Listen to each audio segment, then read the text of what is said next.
बोलिए वृंदावन बिहारी लाल की, राधारमण सरकार की जय। जय श्री राधे।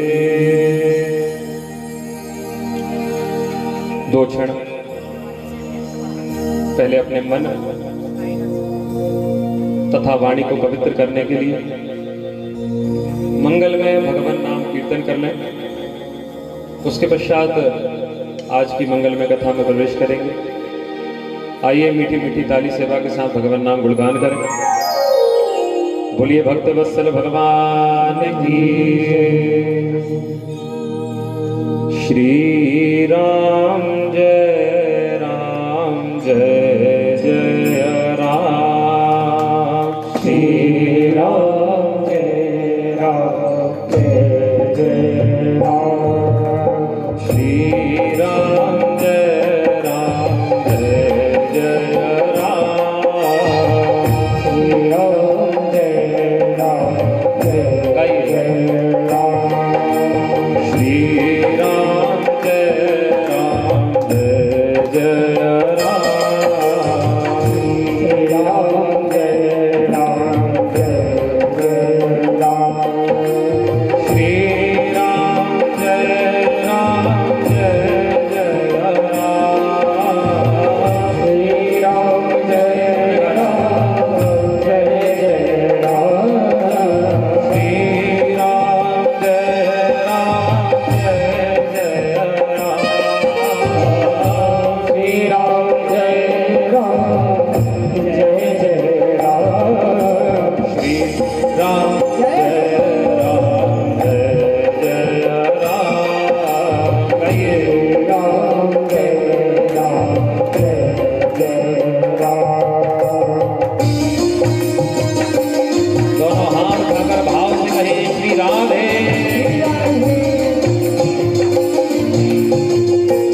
राम राम राम हरे हरे, हरे कृष्ण कृष्ण कृष्ण हरे हरे, हरे कृष्ण कृष्ण कृष्ण हरे हरे, हरे कृष्ण कृष्ण कृष्ण हरे हरे, हरे कृष्ण कृष्ण हरे हरे। श्री राम हरे जय राम, श्री राम जय राम जय जय राम, श्री राम जय राम जय जय राम, श्री राम जय राम जय जय राम, जय जय श्याम जय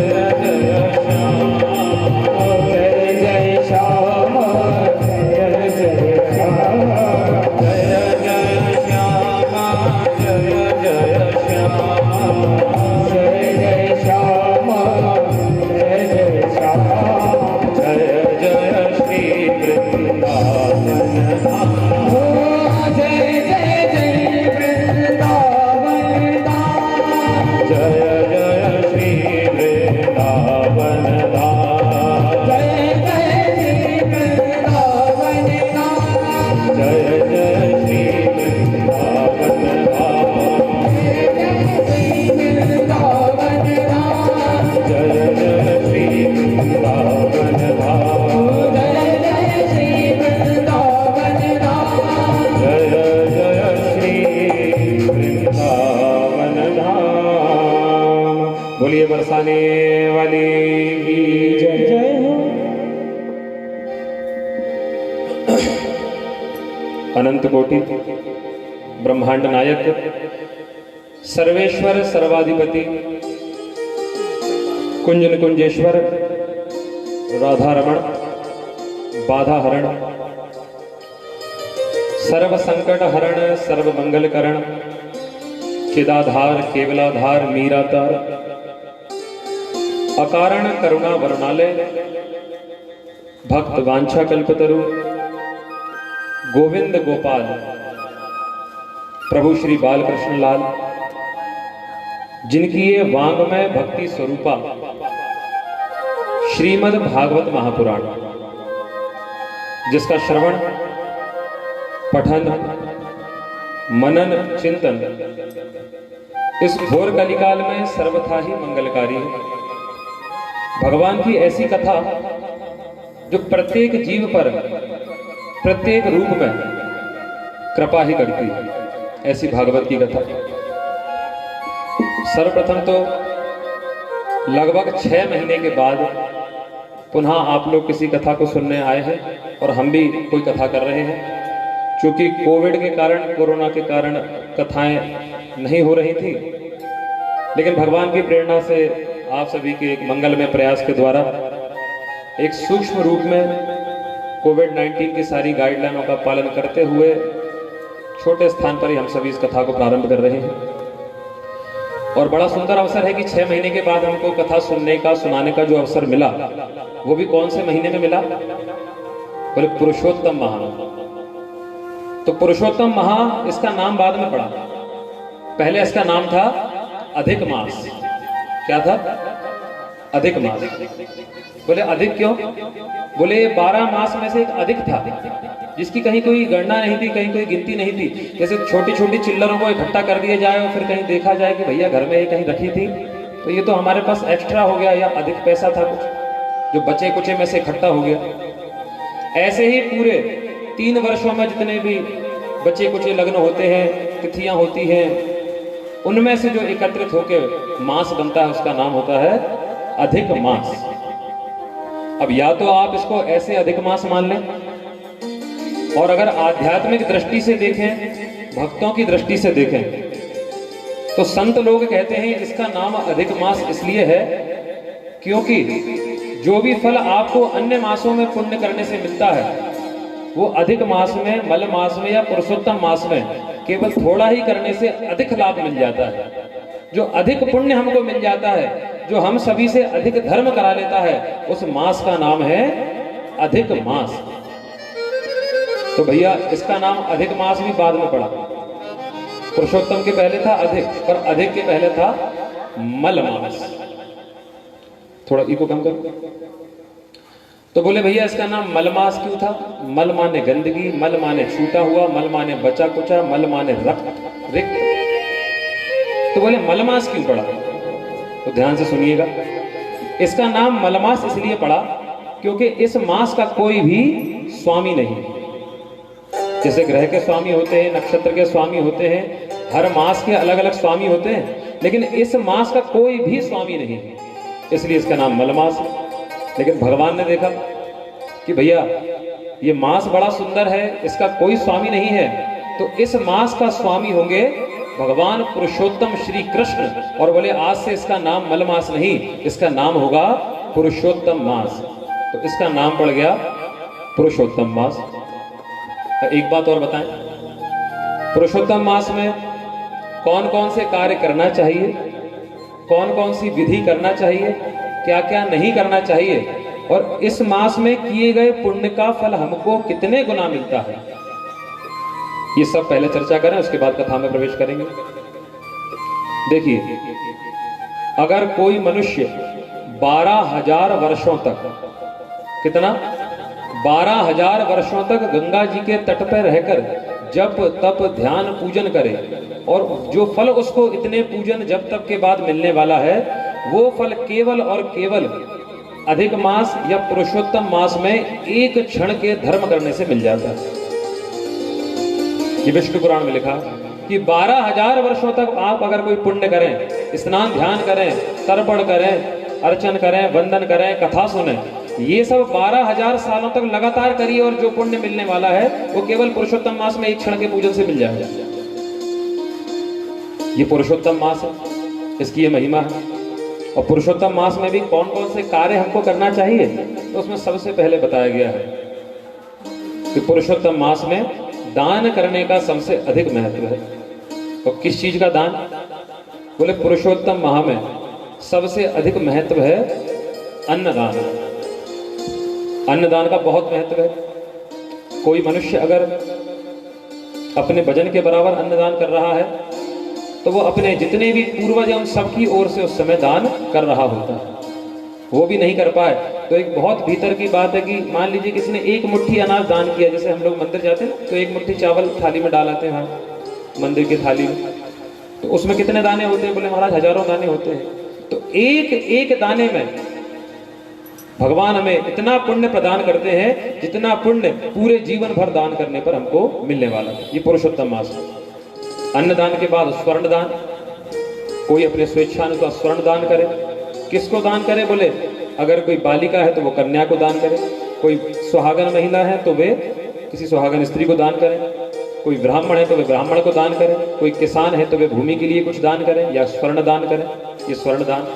और तीसरा सबसे विशेष कार्य बताया गया है कि अगर आप कोई भी दान नहीं कर पा रहे हैं किसी कारणवश, तो सबसे अच्छा दान बताया गया है दीप दान। पुरुषोत्तम मास में दीपदान। दीपदान भी कठिन नहीं। आप लोगों ने कार्तिक मास में सुना है ना दीपदान? बोले अभी आपके मन में आया होगा कि दीपदान तो कार्तिक मास में किया जाता है, दीपावली भी तभी मनाई जाती है, दीपों का तो उत्सव भी पूरे महीने में होता है। पुरुषोत्तम मास में इसका लाभ, तो बोले जितना फल 10,000 कार्तिक महीनों का है उतना केवल एक पुरुषोत्तम मास का। प्रतिदिन ऐसे मंदिर में जाकर दीपक लगाइए, ब्रह्म मुहूर्त में पहुंच जाइए जिस समय वहां अंधेरा हो। देखिए अंधेरे में जाके अगर आप प्रकाश करेंगे तो उसका लाभ कुछ अलग ही मिलेगा, भगवान का ध्यान आकर्षित होगा। अंधेरे में पहुंच जाए या सायंकाल पहुंचे, जिन मंदिरों में अंधेरा होता हो, जिन मूर्तियों के पास अंधेरा हो, घाट के पास पहुंचे, बोले वहां यहाँ पर अंधेरा है तो वहां भी दीप दान करें। प्रतिदिन एक दीप दान कीजिए। और ये भी नहीं कर सकते पूरा महीना, मान लीजिए हम कहीं व्यस्त हैं, पूरा महीना निकल गए हैं, अब पुरुषोत्तम मास में नदी में तो बाढ़ आई, अभी देख ही रहे हैं, और सफाई भी घाटों में वैसी इस बार नहीं है बाढ़ के कारण, तो स्नान कैसे हो पूरे पुरुषोत्तम? तो उसके लिए एक काम करें, आखिरी के जो पुरुषोत्तम मास के 5 दिन है, एकादशी से लेके पूर्णिमा या एकादशी से जो पूर्ण तिथि हो रही है, आखिरी के 5 दिन ले लें। कोई भी 5 दिन पुरुषोत्तम माह के ले लीजिए। जो जो कार्य उसमें करने चाहिए थे, एक दिन दान कीजिए, एक दिन दीप दान कीजिए, एक दिन ब्राह्मण भोज कराइए, एक दिन कथा सुनिए, और एक दिन जो भी अपना आप कर सकते हैं गौ सेवा कीजिए। अक्षय फल की प्राप्ति होती है पुरुषोत्तम माह में। ये तो आपका और हमारा सभी का सौभाग्य मानिए कि कोरोना काल में कथा आयोजन हो रहा है, अनुमति मिल गई है उसकी, उसके बाद भी आज का मौसम सुबह से देख रहे हैं कि भाई बारिश का मौसम है, 4 बजे पौने 4 बजे आप आ भी गए, फिर भी जैसे तैसे, लेकिन जिनका मन पक्का था वो लोग रुके रहे, नहीं भैया आए हैं कथा सुन के जाएंगे। जब इतनी बड़ी बड़ी विपदाएं आई तो ये पानी तो 1 घंटे में बंद हो ही जाएगा। कोटि जन्म समुत्थेन पुण्य नेव तु लभ्यते। यही बात हम हर कथा में कहते हैं। आप सभी श्रोता यहाँ जो बैठे हैं लगभग हमारी बहुत सी कथाओं में आ चुके हैं, सुन चुके हैं, और ये बात हम सबसे पहले ही कहते हैं कि कोटि जन्म समुत्थेन पुण्य नेव तु लभ्यते। करोड़ों जन्मों के जब पुण्य उदय होते हैं तब कहीं जाकर के श्रीमद् भागवत की कथा सुनने का अवसर मिलता है। यह आपको आज अनुभव हो रहा हो, ये बात आपको हमको बहुत अच्छे से अनुभव हो रही है कि करोड़ों जन्मों के जब पुण्य उदय होंगे तब जाके कहीं भागवत के दर्शन होंगे। तिरोधाय प्रविष्टोयम श्रीमद्भागवतार्णव तेनेयं वाङ्मयी मूर्ति प्रत्यक्षा वर्तते हरि।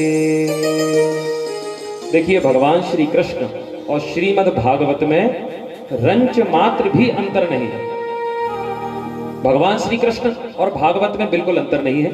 आप लोगों ने भागवत की कथा पढ़ी है, सुनी है, उसमें सुना है आपने आखिरी दिन विश्राम के दिवस 7वें दिवस भगवान श्री कृष्ण जाने लगते हैं पृथ्वी को छोड़कर, याद है ना आप सभी को। तो जब जाते हैं तो उद्धव जी उनके पास पहुंच जाते हैं कि प्रभु मैं भी आपके साथ चलूंगा। तो भगवान ने कहा नहीं, तुमको तो यहीं रहना। बोले मैं यहाँ रहूंगा, यहाँ क्या करूंगा? बोले मेरी कथा का प्रचार प्रसार करना, धर्म की स्थापना करना, लोगों को मेरे बारे में बताना, कथाएं सुनाना। तो उद्धव जी ने कहा फिर आपके बिना मैं कैसे रहूंगा? भक्त तो भगवान के बिना नहीं रह सकते। तो वहां भगवान श्री कृष्ण कहते हैं देखो अभी तक मैंने जितने अवतार लिए सारे अवतारों को पूर्ण करने के बाद, अपने कार्य को पूर्ण करने के बाद, अपनी जिम्मेदारियों को पूर्ण करने के बाद मैं अपने वैकुंठ लोक को चला जाता हूँ। लेकिन इस बार जब मैं श्री कृष्ण बना हूं तो श्री कृष्ण अवतार को जब मैं छोड़कर जा रहा हूं, इस शरीर को छोड़कर जा रहा हूं, इस देह को छोड़कर जा रहा हूं जिसमें मैं ग्वाला बना था, जिसमें मैंने कंस को मारा था, जिसमें मैंने ब्रज में लीलाएं की थी, इस शरीर को छोड़कर तो जा रहा हूं लेकिन छोड़ के अब मैं उस वैकुंठ में नहीं जा रहा हूं। तो बोले फिर प्रभु कहां जाएंगे?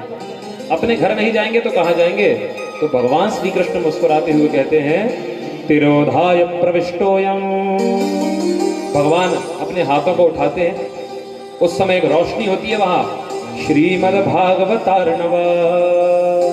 उद्धव जी के हाथ में जो श्रीमद् भागवत महापुराण था, भगवान श्री कृष्ण कहते हैं मैं कहीं और नहीं जा रहा हूं, मैं श्रीमद् भागवत में ही प्रविष्ट हो रहा हूं। और भगवान श्री कृष्ण ऐसा कहते हुए तेनेयं वाङ्मयी मूर्ति प्रत्यक्षा वर्तते हरि। भगवान श्री कृष्ण स्वयं कह रहे हैं उद्धव जी से कि जो मनुष्य मुझ में और श्रीमद् भागवत में जरा सा भी भेद करता है तो बोले वो कृष्ण भक्ति करने लायक नहीं है। क्या ये एक पीले कपड़े में लिपटी हुई पुस्तक मात्र है? क्या 100, 200, 500 रुपए का एक पुराण है जिसे हम खरीद लाए, जिसे हमने पढ़ लिया? बोले नहीं। तेनेयं वाङ्मयी मूर्ति, ये भगवान श्री कृष्ण की शब्दमय मूर्ति है, भगवान श्री कृष्ण को लिख दिया गया है, वही भगवान श्री कृष्ण भागवत के रूप में है। अच्छा एक बात बताइए, आप सभी ने भागवत ग्रंथ देखा भी है, कई बार खोल के पढ़ा भी होगा आप सभी ने ग्रंथों को। तो ग्रंथ में जो श्लोक लिखे हैं वो कौन से रंग से लिखे होते हैं बताइए? काले रंग से लिखे होते हैं ना, काले रंग से लिखे होते हैं ग्रंथ में श्लोक। और काला रंग कौन से भगवान का है? बोले श्याम सुंदर का। तो कहने का तात्पर्य कि श्रीमद् भागवत में जो श्लोक हैं वो सब के सब श्री श्याम सुंदर हैं। तो बोले महाराज फिर श्याम सुंदर हैं तो राधा रानी भी अगल बगल ही कहीं होंगी? बोले हाँ, काले काले श्लोक हैं और उन श्लोकों का जो उजला उजला अर्थ है वही श्री राधा रानी है। वे युगल की वाङ्मय मूर्ति श्रीमद् भागवत महापुराण है। आज कथा का प्रथम दिवस है। आज केवल महात्मा की चर्चा होगी, कथा की महिमा क्या है। कथा की परंपरा है कि भागवत के पहले दिन केवल उसकी महिमा की चर्चा होती है कि इस कथा की महिमा क्या है, इसको सुने क्यों, इससे लाभ हमको क्या होगा। आज वैसे कथा 1 घंटा विलंब से प्रारंभ हुई, सो महात्मा भी आज अधिक तो नहीं कुछ संक्षेप में श्रवण करेंगे ताकि समय से हम आप सभी को निवृत्त कर सकें। आइए श्रीमद् भागवत में प्रवेश करते हैं। प्रथम श्लोक में श्लोक में प्रवेश कर रहे हैं तो श्लोक के विषय में थोड़ा सा सुन लीजिए। श्रीमद् भागवत में 335 अध्याय है और 18,000 श्लोक हैं, सारे उवाच मिलाकर के 18,000 श्लोक हैं। वेद व्यास जी ने कहा है कि कोई मनुष्य अगर अपने संपूर्ण जीवन में केवल एक बार, ज्यादा नहीं, बोले केवल एक बार अपने पूरे जीवन में इन 18,000 श्लोकों को पढ़ ले, क्या कर ले, पाठ कर ले, पढ़ ले, तो क्या होगा? बोले भगवान उसको अपना बैकुंठ लोक देते हैं, अपना ही स्वरूप दे देते हैं, उसे अपना बैकुंठ लोक देते हैं। बोले महाराज अब कोई 18,000 श्लोक नहीं पढ़ पाए, बहुत होते हैं 18,000। किसी किसी के जीवन में तो कोई 7 दिन की कथा नहीं सुन पाता। कई लोग होते हैं कि रामचरितमानस भले ही इतनी बड़ी नहीं है, पढ़ना चाहो तो 24 घंटे में अखंड रामायण हो जाती है, लेकिन कई लोग पूरी रामचरितमानस पूरे जीवन में नहीं पढ़ पाते, न सुन पाते। तो बोले महाराज 18,000 श्लोक नहीं पढ़ पाए तो क्या, उसके लिए कुछ और विधान है? तो बोले कम से कम ये काम कर ले कि वो 7 दिन में जो श्रीमद् भागवत की कथा हो रही है उस कथा को सुन ले, केवल 7 दिन। यहां पर किसी ने प्रश्न किया महाराज 7 दिन का समय नहीं हो, कहीं व्यस्तता रही हो, हम 7 दिन कथा नहीं सुन पाए। तो वेद व्यास जी ने कहा भैया 7 दिन नहीं सुन पा तो कम से कम 1 दिन ही भागवत की कथा सुन लो। बोले महाराज 1 दिन भी कथा नहीं सुन पाए तो व्यास जी ने कहा भैया श्रीमद् भागवत का 1 श्लोक ही सुन लो, तब भी भगवान इतनी कृपा करने वाले हैं कि उस मनुष्य को संपूर्ण भागवत की कथा सुनने का फल दे देते हैं कि चलो आया तो सही, हमारी शरण में तो आया। लेकिन किसी ने यह भी पूछ लिया महाराज अगर हम भागवत का 1 श्लोक भी नहीं सुन पाए, जैसे इस समय यहाँ कथा हो रही ना, तो बहुत से लोगों से फोन पर ही चर्चा हुई, इस बार हम किसी से मिलने तो जा नहीं पाए, एक आदि किसी से मिले होंगे कथा के विषय में, तो चर्चा हुई फोन पर, तो हमने बताया कि कथा होगी, आप सम्मिलित होइएगा। बोले हो जाएंगे। तो हमने कहा आ जाइएगा। बोले आ नहीं पाएंगे, जो रहेगा हम अपनी ओर से सहयोग कर देंगे, लेकिन हम आ नहीं पाएंगे। तो हमने कहा क्यों? बोले महाराज कोरोना फैल रहा है और फिर ये जो भी है, लेकिन हम आ नहीं पाएंगे। तो हमने कहा किसी भी एक दिन आ जाना। बोले नहीं, एक भी दिन नहीं आ पाएंगे। तो हमने कहा कि अब वो जो लाइव प्रसारण होगा उस पर सुन लेना। बोले हाँ उस पर सुन लेंगे, वो भी हम एक आधी दिन सुन पाएंगे, रोज 4 से 7 तो ही समय रहेगा हमारे पास। तो उन लोगों के लिए कहा व्यास जी ने कि भैया कम से कम 1 श्लोक ही सुन लो। तो किसी ने कहा महाराज अब सभी प्रकार के लोग हैं, तुलसी इस संसार में भांति भांति के लोग। तो बोले किसी ने ये भी कह दिया कि महाराज 1 श्लोक भी नहीं सुन पाए। तो व्यास जी मुस्कुरा कर कहने लगे कि अगर 1 श्लोक भी नहीं सुन पाओ तो आधा श्लोक सुन लो श्रीमद् भागवत का संपूर्ण जीवन में एक बार, और वो भी नहीं सुन पाओ तो बोले बस आखिरी रास्ता बता रहा हूं, इसके बाद मेरे पास कोई रास्ता नहीं है।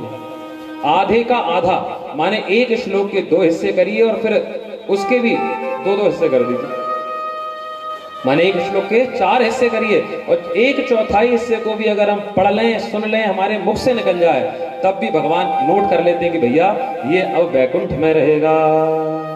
तो आइए दोनों हाथ जोड़कर मन से प्रथम श्लोक का श्रवण करें। बड़ा सरल श्लोक है, आप में से कुछ लोगों को याद भी होगा। सच्चिदानंद रूपाय विश्वोत्पत्त्यादि हेतवे तापत्रये विनाशाय श्री कृष्णाय वयं नमः। सच्चिदानंद रूपाय विश्वोत्पत्त्यादि हेतवे तापत्रय विनाशाय श्री कृष्णाय वयं नमः। आप केवल ये श्री कृष्णाय वयं नमः ही याद रख लें। प्रथम श्लोक भागवत के महात्मा का। व्यास जी ने सबसे पहले भगवान सच्चिदानंद को प्रणाम किया। जैसे आप और हम सभी लोग पूर्णिमा अमावस्या पे एक नारायण भगवान का पूजन करते हैं, जिनके हम व्रत में आटे वाला प्रसाद बनाते हैं, उन भगवान का क्या नाम है? सत्यनारायण। तो यहाँ पर वो कथा शुरू करते हैं तो सत्यनारायण भगवान की जय बोलते हैं, और यहाँ भी व्यास जी जब इतनी बड़ी कथा को शुरू कर रहे हैं तब भी वे सत्यनारायण भगवान की जय कर रहे हैं। और क्या कह रहे हैं? श्री कृष्णाय वयं नमः। इस संपूर्ण पृथ्वी पे जितने लोग हैं, जितने जीव जंतु हैं, जितने जड़ चेतन हैं, उन सब की ओर से मैं भगवान श्री कृष्ण को प्रणाम करता हूं। तो किसी ने पूछा कौन से वाले कृष्ण को प्रणाम कर रहे हैं? वृंदावन वाले, मथुरा वाले, द्वारिका वाले या गोलोक धाम वाले? तो व्यास जी कहते हैं इन चारों में से किसी को नहीं। तो कौन से कृष्ण को प्रणाम कर रहे हैं? बोले सच्चिदानंद रूपाय। मैं तो उन श्री कृष्ण को प्रणाम करता हूं जो सत्य है। सत्य है? बोले हाँ। सत्य मतलब? तो सरलता से आपको बताएं, सत्य का मतलब जैसे मान लीजिए आज यहाँ कथा शुरू हुई है, तो आज से 7 दिन पहले ही कथा पंडाल ये व्यवस्थाएं यहाँ पर नहीं थी, लेकिन भगवान तो तब भी थे। अब ये कथा ये चल रही है, सब टेंट लगा हुआ है, सब व्यवस्थाएं यहाँ पर है, भगवान तब भी है। आगामी 7 दिनों के बाद जब ये कथा पंडाल यहाँ पर नहीं रहेगा, ये कार्यक्रम पूरा हो जाएगा, भगवान तो उसके बाद भी रहेंगे। कहने का तात्पर्य, जब हमारा जन्म नहीं हुआ था तब भी भगवान थे, हमारा जन्म हो गया, हम संसार में घूम फिर रहे हैं, तब भी भगवान है। जब हम नहीं रहेंगे, हम मर जाएंगे, तब भी भगवान रहेंगे। जो भगवान भूत भविष्य वर्तमान तीनों काल में एक से रहते हैं, जो बदलते नहीं हैं, वे ही भगवान कैसे हैं? बोले वे ही भगवान सत्य है। वे ही भगवान सत्य है, उन्हीं का स्वरूप सत्य है। इसलिए हम सत्य नारायण भगवान का पूजन करते हैं, सच्चिदानंद भगवान का पूजन करते हैं। और रामचरितमानस में तो जब भगवान शिव माता पार्वती के साथ भ्रमण कर रहे थे, तो वहां पर वे आकाश मंडल से जब भगवान श्री राम की लीला को देखते हैं कि कैसे प्रभु श्री राम अपनी पत्नी के लिए, सीता जी के लिए वन वन भाग रहे हैं, तो दोनों हाथ उठाकर भगवान शंकर कहते हैं, जय हो सच्चिदानंद भगवान, आपकी लीला कितनी अपरंपार है। यानी भगवान शिव भी जिन्हें सच्चिदानंद कहते हैं, ब्रह्मा जी भी जिन्हें सच्चिदानंद कहते हैं, और व्यास जी भी जिन्हें सत्य मानते हैं, वे ही भगवान कौन है? सच्चिदानंद रूपाय।